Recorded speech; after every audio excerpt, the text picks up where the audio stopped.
So good morning guys और आपके career के एग्जाम चैनल में आप सभी का स्वागत है। तो आज के इस वीडियो में 14 मई के इंपॉर्टेंट करंट अफेयर्स को हम लोग कवर करेंगे। तो देखिए हमारा पहला प्रश्न क्या है। हाल ही में भारत पेट्रोलियम कॉर्पोरेशन लिमिटेड के सीएमडी के रूप में किसे नियुक्त किया गया है? तो आंसर होगा अरुण कुमार सिंह को। तो अभी पब्लिक एंटरप्राइजेस सिलेक्शन बोर्ड ने अरुण कुमार सिंह को राज्य के स्वामित्व वाले रिफाइनिंग और marketing firm Bharat petroleum corporation limited के सीएमडी के रूप में नियुक्त किया है। अच्छा, ये भारत पेट्रोलियम कॉर्पोरेशन लिमिटेड का हेडक्वार्टर कहां पर है? मुंबई में है। इसकी स्थापना होती है 1952 को और अब सीएमडी बन गए हैं कौन? अरुण कुमार सिंह। बाकी गीता मित्तल का नाम अभी न्यूज में था। ये जम्मू कश्मीर हाईकोर्ट की पूर्व मुख्य न्यायाधीश थी और अभी अर्लाइन पेच ग्लोबल विजन पुरस्कार पाने वाली ये पहली भारतीय भी बनी है। कृति करंत अभी वाइल्ड इनोवेटर अवार्ड जीतने वाली ये पहली भारतीय महिला बनी थी। और मारिया रेसा ये फिलीपींस की जर्नलिस्ट हैं और अभी यूनेस्को या गुइलेर्मो कैनो विश्व प्रेस स्वतंत्रता पुरस्कार 2021 इन्होंने जीता। बढ़ते आगे। फिर बताइए, हाल ही में ऑनलाइन बाढ़ रिपोर्टिंग प्रणाली शुरू करने वाला पहला भारतीय राज्य कौन सा बन गया? तो आंसर होगा असम। तो Assam state disaster management agency और यूनिसेफ ने संयुक्त रूप से असम में एक ऑनलाइन बाढ़ रिपोर्टिंग और सूचना प्रबंधन प्रणाली को विकसित किया है और इस तरीके से असम बाढ़ को ऑनलाइन मॉनिटर करने वाला पहला राज्य बन गया है। अब इसका फायदा क्या होगा? एक्चुअली में मानसून में असम में ब्रह्मपुत्र नदी जो है उसमें बाढ़ की स्थिति आ जाती है। तो ये जो सिस्टम है इससे पहले ही पता लग जाएगा कि कौन सा क्षेत्र बाढ़ से सबसे ज्यादा प्रभावित होगा, ताकि उस क्षेत्र में जान माल की हानि को कम किया जा सकेगा। और इस सिस्टम का नाम है firms, FIRMS, flood reporting and information management system. तो याद रखना, ऑनलाइन बाढ़ रिपोर्टिंग प्रणाली सिस्टम को शुरू करने वाला पहला राज्य बन गया असम। अभी मध्य प्रदेश से क्या याद है? अभी यहाँ पे मुख्यमंत्री कोविड उपचार योजना शुरू की गई थी। हरियाणा ने कोरोना रोगियों के लिए आयुर्वेदिक टेलीमेडिसिन सुविधा को शुरू किया और अभी उड़ीसा सरकार ने कहा है कि वो मनोज दास अंतर्राष्ट्रीय साहित्य पुरस्कार को शुरू करेगा, जिसमें विजेता को 10 लाख रुपए दिए जाएंगे। अब बात यहाँ पे असम की है, तो ये रहा मैप में असम। देखो, असम की कैपिटल दिसपुर है और अभी नए मुख्यमंत्री बन गए कौन? हिमंत बिस्वा शर्मा। गवर्नर तो जगदीश मुखी है। उसके अलावा आपको याद होगा अभी असम के मछुआरे समुदाय की 6 युवा लड़कियों ने जल कुंभी से बायोडिग्रेडेबल मैट बनाई थी, चटाई बनाई थी, जिसका नाम क्या रखा? मुरहन योगा मैट। और वहीं से हमने पढ़ा था दीपोर झील के बारे में। दीपोर झील याद रखना असम में है। असम में ही प्रज्ञान भारती और भाषा गौरव योजना को शुरू किया गया। यहीं पे भ्रमण सारथी योजना को शुरू किया गया। मोइत्री योजना शुरू हुई थी यहाँ पे। और असम के तेजपुर लीची को जीआई टैग मिला था। और असम के सबसे लंबे समय तक मुख्यमंत्री रहे तरुण गोगोई का भी निधन हो गया। इन्हें अभी पद्म भूषण पुरस्कार के लिए भी चुना गया था। और इसी तरह से असम की पहली और एकमात्र महिला मुख्यमंत्री थी सैयदा अनवरा तैमूर, जिनका भी अभी निधन हो गया। याद रखना, भारत का पहला मल्टी मॉडल लॉजिस्टिक पार्क ये स्थापित हो रहा है कहाँ पे? असम में ही। और असम में ही पोबा रिजर्व फॉरेस्ट को अपग्रेड किया जाएगा वाइल्ड लाइफ सेंचुरी में। और यहीं पे आपको मिलेगा Dehing Patkai wild life sanctuary, जिसे अपग्रेड किया जाएगा नेशनल पार्क में। यहाँ पे आपको काजीरंगा नेशनल पार्क मिलेगा, जो कि एक सिंग वाले गेंडे के लिए फेमस है। यहीं पे आपको नामेरी नेशनल पार्क मिलेगा, मानस नेशनल पार्क मिलेगा, औरंग नेशनल पार्क मिलेगा, डिब्रू शिखोवा नेशनल पार्क भी आपको यहीं पे मिलेगा। और भारत का सबसे लंबा पुल, जिसे कहते हैं भूपेन हजारिका, ये भी आपको यहीं पे मिलेगा लोहित नदी पे, जिसकी लंबाई है 9.15 किलोमीटर। अच्छा चलो, मुझे आप बताओ, असम की सीमा किस देश से 2 बार लगती है? तो याद रखना, बांग्लादेश से। और एक बार एग्जाम में पूछा गया था सतरिया। सतरिया कहाँ का क्लासिकल डांस है? तो असम का है।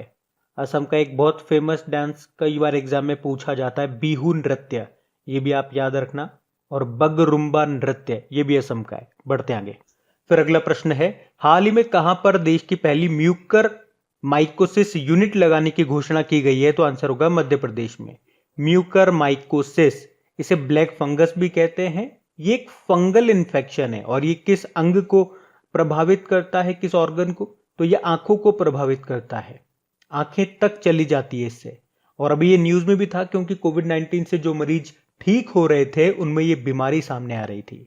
और अब हम पढ़ रहे हैं कि इसकी पहली यूनिट ये कहाँ पे स्थापित की जा रही है, मध्य प्रदेश में। और मध्य प्रदेश में कहाँ पे, भोपाल और जबलपुर में। और आपके मध्य प्रदेश का जो हाई कोर्ट है वो जबलपुर में ही है। और जबलपुर किस नदी के किनारे है, नर्मदा नदी के किनारे। अब बात मध्य प्रदेश की है तो ये रहा मैप में मध्य प्रदेश। देखो इसकी कैपिटल भोपाल है। भारत का पहला ई वेस्ट क्लिनिक आपका भोपाल में है। और मुख्यमंत्री हैं यहाँ के शिवराज सिंह चौहान, गवर्नर है आनंदीबेन पटेल। और नए चीफ जस्टिस कौन बन गए, मोहम्मद रफीक बन गए। अभी मध्य प्रदेश सरकार ने ही मुख्यमंत्री कोविड उपचार योजना को शुरू किया। उसके अलावा कोरोना रोगियों के लिए मुफ्त स्वास्थ्य आहार योजना को शुरू किया गया। और कोरोना से अनाथ हुए बच्चों के भरण पोषण के लिए स्पॉन्सरशिप योजना भी यहाँ पे शुरू हुई थी। अभी कोरोना वॉरियर्स योजना यहाँ पे शुरू हुई थी। मेरा मास्क मेरी सुरक्षा अभियान शुरू हुआ था यहाँ पे। और यहीं के मुख्यमंत्री ने मिशन ग्रामोदय योजना शुरू की थी। अभी मध्य प्रदेश का जो होशंगाबाद शहर है उसका नाम बदलकर नर्मदापुरम रख दिया गया। पंख योजना यहाँ पे शुरू हुई थी। और देश का पहला बुद्धिस्ट थीम पार्क ये बना है मध्य प्रदेश के सांची में। और सांची का स्तूप को कब यूनेस्को वर्ल्ड हेरिटेज साइट में शामिल किया गया था? अच्छा, वैसे मध्य प्रदेश में कितनी यूनेस्को वर्ल्ड हेरिटेज साइट्स है? तो 3 है। एक तो ये हो गया सांची स्तूप, एक है भीमबेटका की गुफाएं। और भीमबेटका की गुफाएं भी न्यूज में क्यों थी? क्योंकि भारत में पहली बार दुनिया के सबसे पुराने जानवर डिंकिंसोनिया का जीवाश्म मिला था यहाँ पे। और एक खजुराहो के मंदिर जो कि किस शैली में बने हुए पूछा जाता है एग्जाम में, नागर शैली में। किसने बनवाया था? चंदेल शासकों ने बनवाया था। मध्य प्रदेश में एक रामसर साइट भी है जिसे कहते हैं भोजताल। और याद रखना दुनिया का सबसे बड़ा तैरता हुआ सोलर प्लांट जिसकी कैपेसिटी है 600 मेगावाट, ये बनाया जाएगा खंडवा जिले में नर्मदा नदी पर। और किस बांध पे? ओमकारेश्वर बांध पे। और नर्मदा नदी पर याद रखना आपको मध्य प्रदेश में मिलेगा धुआंधार जलप्रपात, ये भी पूछा जाता है एग्जाम में। और मध्य प्रदेश में ही एक जिला एक शिल्प अभियान भी अभी शुरू हुआ था। तो मध्य प्रदेश से ये सारे पॉइंट्स मैंने आपको बताए जो अभी न्यूज में थे। बढ़ते हैं आगे।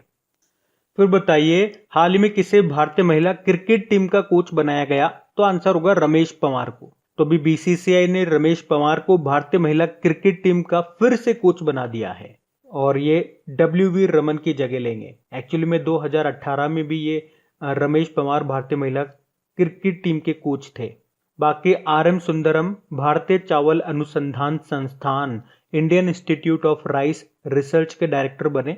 और ये भारतीय चावल अनुसंधान संस्थान आपको कहाँ पे मिलेगा? हैदराबाद में। प्रफुल्ल चंद्र पंत राष्ट्रीय मानवाधिकार आयोग नेशनल ह्यूमन राइट कमीशन के कार्यकारी अध्यक्ष बने। और टी रविशंकर आरबीआई के नए डेप्यूटी गवर्नर बने हैं। ये नाम भी याद रखना। बढ़ते हैं आगे। फिर बताइए हाल ही में किसने श्वास नाम से एक ऑक्सीजन कंसेंट्रेटर बनाया है? तो आंसर होगा इसरो ने।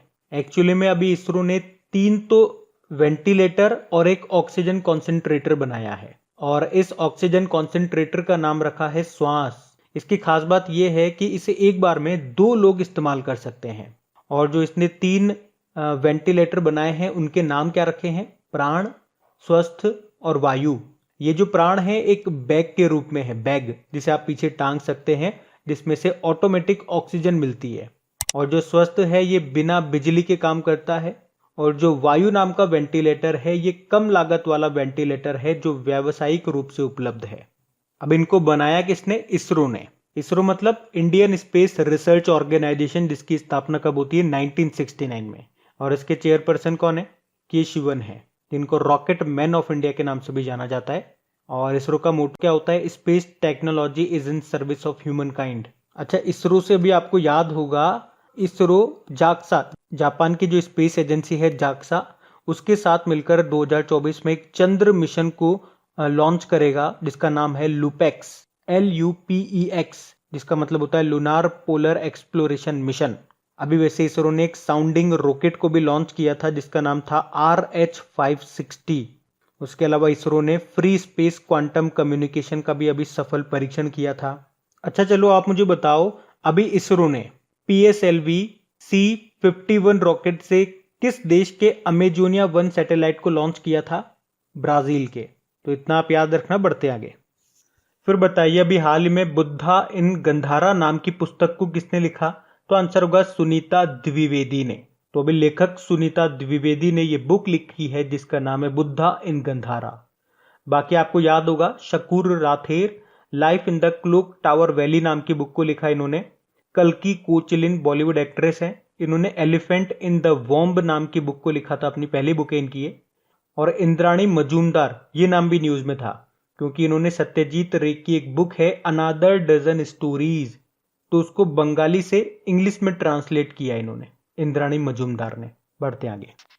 अच्छा बताइए, अभी हाल ही में किस राज्य या यूनियन टेरिटरी ने वरिष्ठ नागरिकों के लिए वाहन हेल्पलाइन कोवी वैन को शुरू किया है? तो आंसर होगा दिल्ली। तो अभी दिल्ली पुलिस ने कोविड-19 के बीच अपनी आवश्यक जरूरतों से जूझ रहे वरिष्ठ नागरिकों के लिए एक हेल्पलाइन नंबर शुरू किया है और वो हेल्पलाइन नंबर है 0122624177। तो कोई भी दिल्ली का कोई भी वरिष्ठ नागरिक इस नंबर पे कॉल करेगा तो कोवी वैन उस वरिष्ठ नागरिक के घर जाएगी और उसे किसी भी आवश्यक वस्तु की जरूरत हो या टीकाकरण हो या दवाइयों की जरूरत हो, उसे पूरा करने में उसकी मदद करेगी। दिल्ली के लेफ्टिनेंट गवर्नर कौन है? अनिल बैजल, मुख्यमंत्री अरविंद केजरीवाल हो गए। बताइए, कोविड-19 संक्रमण से निपटने के लिए माउंट एवरेस्ट शिखर पर कौन सा देश सीमा रेखा बनाने जा रहा है? तो आंसर होगा चाइना। अच्छा देखो, एक्चुअली में हुआ क्या, नेपाल से माउंट एवरेस्ट पर चढ़ने वाले लोगों में कोविड-19 संक्रमण पाया गया, मतलब वो संक्रमित पाए गए।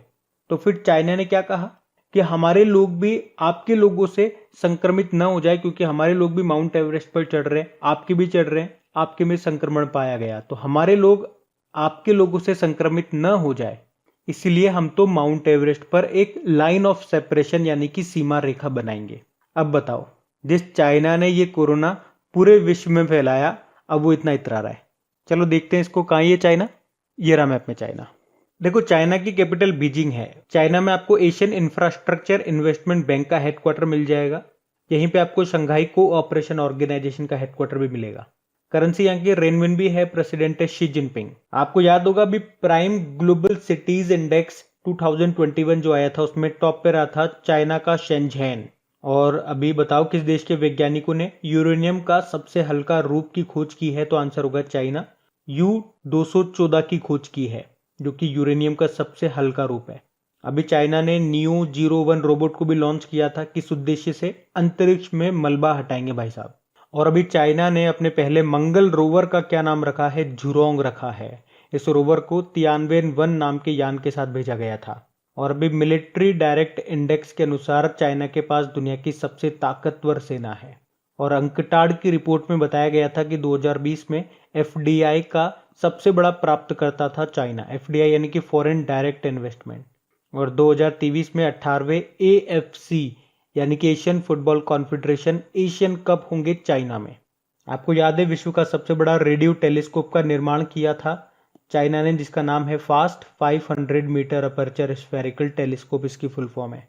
और चाइना ने दुनिया का पहला 6G सैटेलाइट का भी सफलतापूर्वक परीक्षण किया था। अच्छा, चाइना ने मून पर सैंपल कलेक्ट करने के लिए एक मिशन लॉन्च किया था, उसका नाम क्या है? चैंग-ई 5। बढ़ते आगे। फिर बताइए, केरल की राजनीति में सामान्यतः किसे आयरन लेडी कहा जाता है? तो आंसर होगा KR गौरी को। एक्चुअली में कम्युनिस्ट नेता थी ये KR गौरी और अभी इनका निधन हो गया। इनकी उम्र कितनी थी? 102 वर्ष। और राज्य के पहले कम्युनिस्ट मंत्रालय में पहली राजस्व मंत्री भी थी ये। उसके अलावा आप ध्यान रखो, केरल विधानसभा में दूसरी और सबसे लंबे समय तक सेवा में रहने वाली विधायक थी ये। और पहली केरल सरकार की अंतिम जीवित सदस्य भी थी ये, जिनका भी निधन हो गया। उन्हें अक्सर केरल की राजनीति में आयरन लेडी के रूप में जाना जाता है। अच्छा, वैसे भानु अथैया कौन थी? ये ऑस्कर जीतने वाली पहली भारतीय महिला थी। गांधी मूवी में कॉस्ट्यूम डिजाइन के लिए उन्हें ऑस्कर मिला था। अभी कुछ समय पहले इनका भी निधन हो गया। बढ़ते आगे। अच्छा बताइए, अभी हाल ही में हार्ले डेविडसन ने किस नाम से अपना ऑल इलेक्ट्रिक मोटरसाइकिल ब्रांड को लॉन्च किया है? तो आंसर होगा लाइव वायर। तो हार्ले डेविडसन ये मोटरबाइक कंपनी है और इसने अभी अपने all electric motorcycle brand live wire को लॉन्च किया है। मतलब अब ये इलेक्ट्रिक मोटरसाइकिल बनाएगा। किस नाम से? लाइव वायर नाम से। हार्ले डेविडसन के सीईओ कौन है? जोचेन चॉइट्स। बढ़ते आगे। फिर बताइए, अभी हाल ही में होमर बर्गोहाई का निधन हो गया। ये क्या थे? ये पत्रकार थे। तो असम भाषा के प्रसिद्ध साहित्यकार और पत्रकार थे ये होमन बरगोहाई, जिनका भी निधन हो गया। आपको बता दूं, उन्हें 1978 में उनके उपन्यास पिता पुत्र के लिए साहित्य अकादमी पुरस्कार भी मिला था। इनका भी निधन हो गया। बाकी एक नाम मैं आपको और बताता हूं, स्वतंत्रता सेनानी थे अनूप भट्टाचार्य, इनका भी अभी निधन हो गया। उन्होंने बांग्लादेश मुक्ति संग्राम के दौरान स्वाधीन बंगला बेतर केंद्र में संगीतकार और संगीत निर्देशक के रूप में काम किया था। और अभी कोविड-19 के कारण 3 बार के राष्ट्रीय टेबल टेनिस चैंपियन रहे वी चंद्रशेखर का भी निधन हो गया। इन्हें 1982 में अर्जुन पुरस्कार मिला था और इनकी आत्मकथा भी है जिसका नाम है माई fight back from death tour. बढ़ते आगे। फिर बताइए, हाल ही में केयर रेटिंग्स ने वित्त वर्ष 2021-22 के लिए भारत की जीडीपी ग्रोथ रेट कितना रहने का अनुमान लगाया, तो आंसर होगा 9.2%। केयर रेटिंग्स का हेडक्वार्टर मिलेगा आपको मुंबई में और इसके सीएमडी हैं अजय महाजन। तो बात करेंगे कल के वीडियो में पूछे गए प्रश्न के उत्तर की। तो कल के वीडियो में आपसे पूछा था अभी विश्व नर्स दिवस कब मनाया गया, तो आंसर होगा 12 मई को। आप सभी ने प्रश्न का बिल्कुल सही उत्तर दिया है। और गाइज, अगर सेशन अच्छा लगा तो लाइक जरूर करना है और अपने दोस्तों के साथ में, यारों के साथ में इसको शेयर जरूर करना है।